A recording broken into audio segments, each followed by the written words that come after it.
to jump in. But yeah, so here's the thing to understand: financial process, the financial planning process, right? As opposed to these sort of cookie cutter 5.76 whatever plans. I don't like them. They're not horrid necessarily. Some of them are terrible. Like Dave's are terrible, but or Dave's is terrible.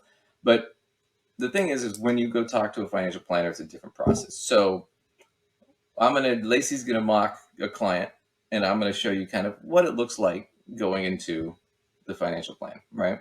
Just what just the opening meeting, right? There's usually like 4 or 5 initial meetings with the client, but this is the opening meeting, right? And I would usually start the meeting and I just explain, nice to meet you, Alacias, and do the small talk, and then I get into, okay, so this is the planning process, right? The first thing we're going to do is I'm going to figure out what it is you want to accomplish, because that's my first goal, is to figure out what your wants are and to help you prioritize them. Once we have a good sense of what that is, step 2 is going to be, I need to figure out where you're at financially. So I'm going to give you homework. You're going to do a budget for me, get all your documents, insurance, taxes, all that stuff, right?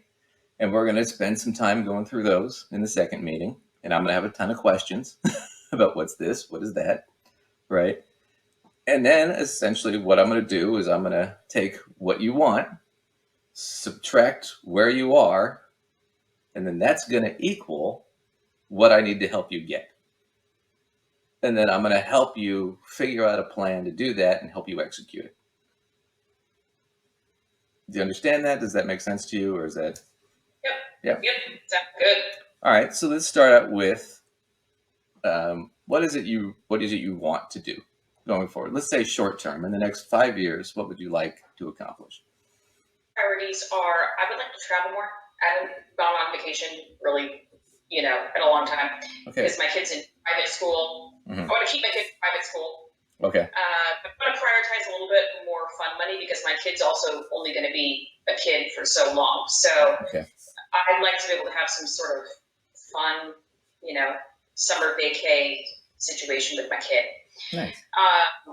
But also on the personal front, right now I am renting and I would eventually like to own. I'm pretty open-minded. It could be something like, small condo. It doesn't have to be like big house. I'm open-minded to what that looks like. You probably want something like 2-bedroom, 2-bathroom kind of thing for you and your your kid. Yeah. I want it to be comfortable for me and my kid, but I'm okay being kind of modest because when I buy something, I want to maybe stick in it instead of having to like buy something too big and then downsize or whatever. So right. Something small works for me. Okay, well let's start with this. So travel. What kind of travel? You'd like to go to like Europe, or you just travel around the U.S. or?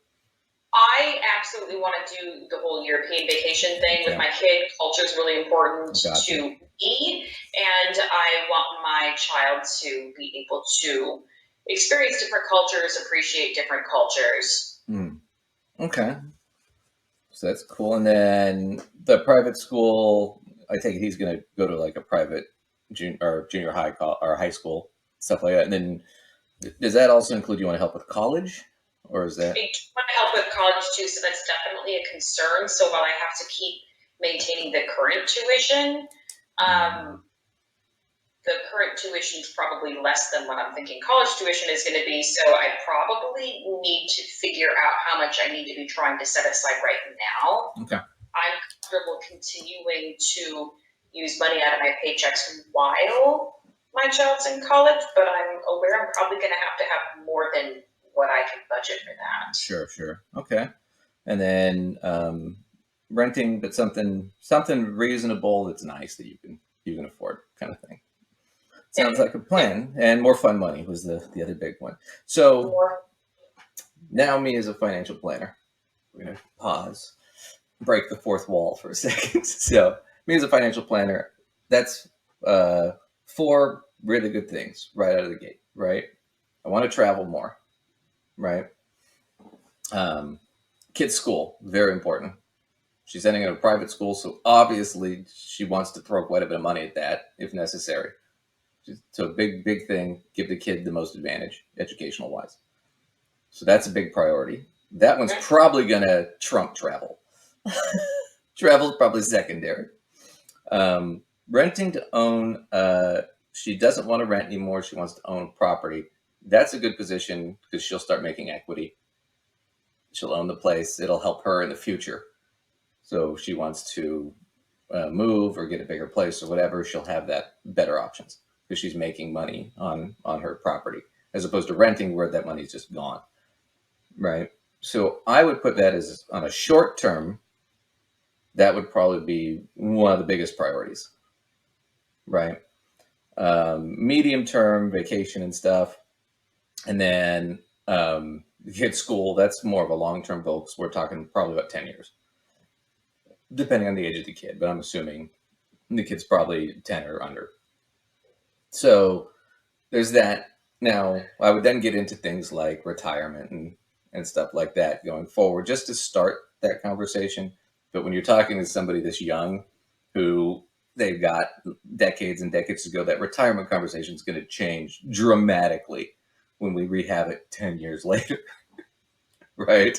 Because it's like, well, I'd like to retire when I'm 35 and be a multi-billionaire. It's like, okay, we can put it on the list, but I'm not gonna bank on it, right?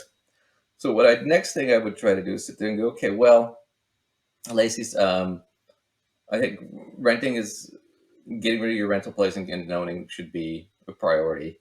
Your kid's already in private school, you're paying for that, but we can also look at college savings. I think that's a big one. And the travel and vacation stuff.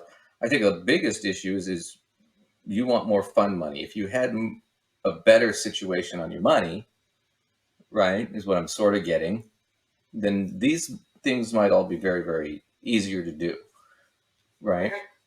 I mean, otherwise you wouldn't be talking to me if you had it all figured out, right? So, just to be sense, where kind of how much do you make a year, just average? 83,000 was my income last year. Nice. That's before tax, I'm guessing. Yeah. And then, do you have right now? You're renting. You have a car. I'm assuming. Do you have any debts, like student debts or anything? I've got some credit card debt. Okay. How much?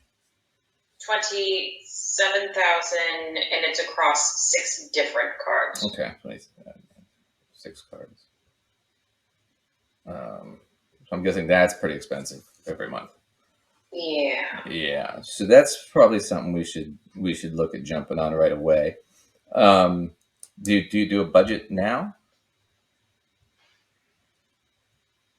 Kind of. I'm not really the budgeting queen. I use my online banking a lot. I go onto my online banking and I make sure money is there. Like I don't ever end up getting fees or anything like that because I always check my mobile banking and stuff like that before I make purchases. Do you have a lot of money though? I mean, how much at the end of the month do you have typically?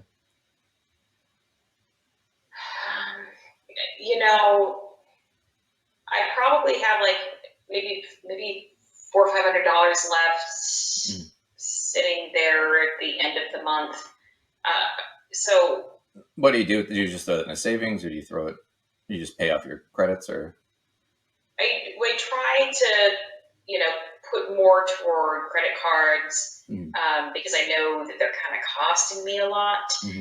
Sometimes I put some into savings, but I'm never sure which thing I should be trying to do more. Right. So here's the thing. We're going to pause again. This is already a good start for a first meeting. I don't have enough information to say anything tangible yet. I have some information. I have an idea of where we're going. So the next step I'm going to do is I would sit there and go, okay, Alacias, I need you to do a budget for me the best you can, right? I'd give her a budget to fill out. And I'd say, here's a list of documents I need, like a couple years taxes, any insurance plans, account statements, 401k statements, all that stuff. And then the next meeting, we'd go through all that. But already we're in a good place. All right. If we could get her a little bit more money every month and manage it, then we could start talking about the next big step, which would be, let's talk about getting her in a position to buy a place. And how quickly can we do that to get her a down payment and the savings and all that. Then getting the college stuff together would give her a big tax break. And then my next step would be like, okay, now that we've got that, we can start building some savings every month while we're paying off the debt. And now we're in a good position where it's like, yeah, maybe by next year she could save up 4 or 5 grand and they could take the trip to Europe. And that's just real simple. This is not an ultra complicated plan, but already in one meeting, just by prioritizing what is it she wants to accomplish, I have a really good idea of how to get it. Right? Now, the next step I need to do is figure out, well, where is she exactly? And once again, it's a math equation. What you want minus where you're at equals what you need to accomplish it. And that's Well, I imagine it's probably pretty common that you see people coming in that when they do have money that is left over at the end of the month, they're not entirely sure where it's best used. Like they don't, well, you know, and they more of a specific plan to know where they should be allocating that. a lot of times when people are like, well, I usually have $400 or $500 at the end of the month, and then what you find out is, yeah, they did, but they spent it because it's 400 or 500 in cash. So it's just like, oh, I can afford to do this, right? Right. Which is fine. It's fine if that's what you want to do. But once again, it's that's the difference, and that's why, like, if you do a 7-step plan or something, it doesn't address what is it the person trying to accomplish.